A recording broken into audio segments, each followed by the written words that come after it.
and I was going down, and the last conscious thought I had was, what about Tina and the baby? And I looked back at the crush in the Leppings Lane and watched myself being crushed by a perfect circle of people, and I was in the middle. The last thing I remember is that cloud tunnel, and then there's a blank.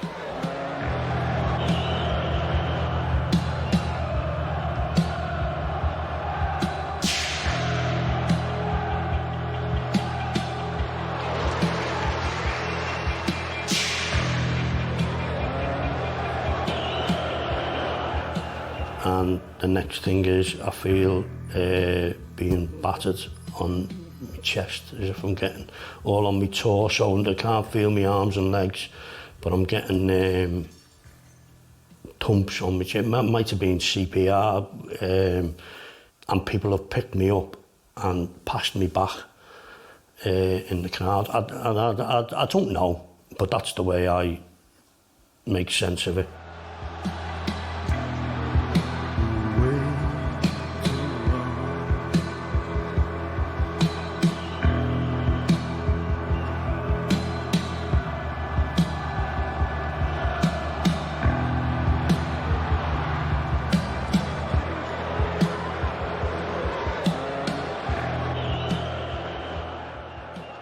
I remember shouting to a policeman. Now, bear in mind, in all this noise and in all this distress, I was close enough to the fence to make eye contact with the policeman, and I remember shouting to him, and I didn't swear.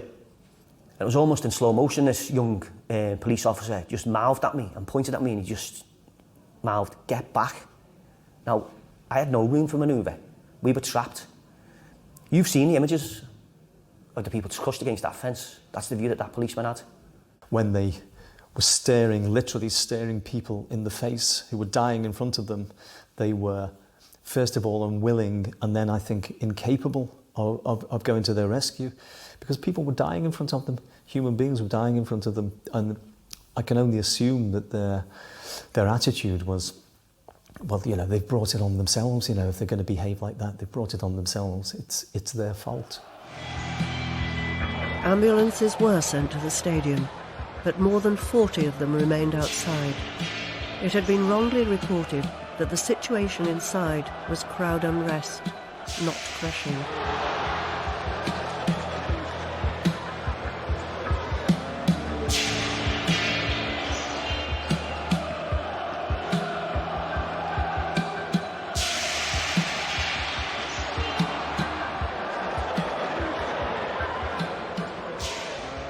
At that stage, I think we were near enough to Pen 2 then. There was people in Pen 2 putting their hands through the fence and kind of giving you a bunk over into Pen 2, and that's what happened to us. We managed to escape into there, and from there we got out onto the pitch.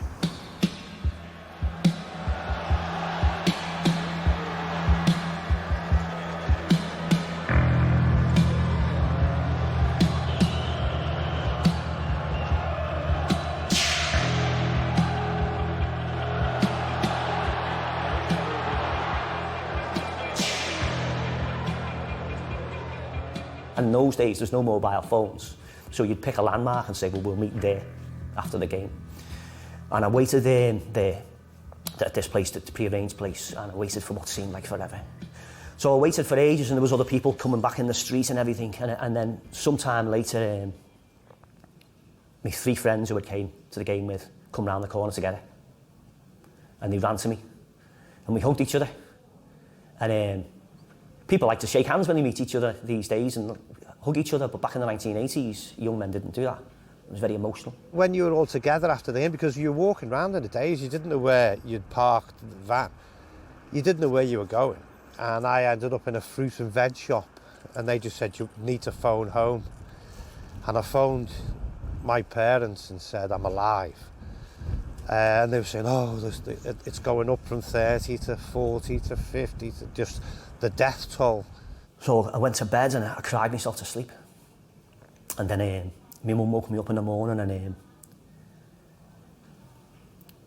my mate who got a ticket for, who lived in our street, who the wives were worrying about. I'd been killed. Couldn't believe it. I just couldn't believe it. And the whole area was just devastated. It was just shock, sorrow.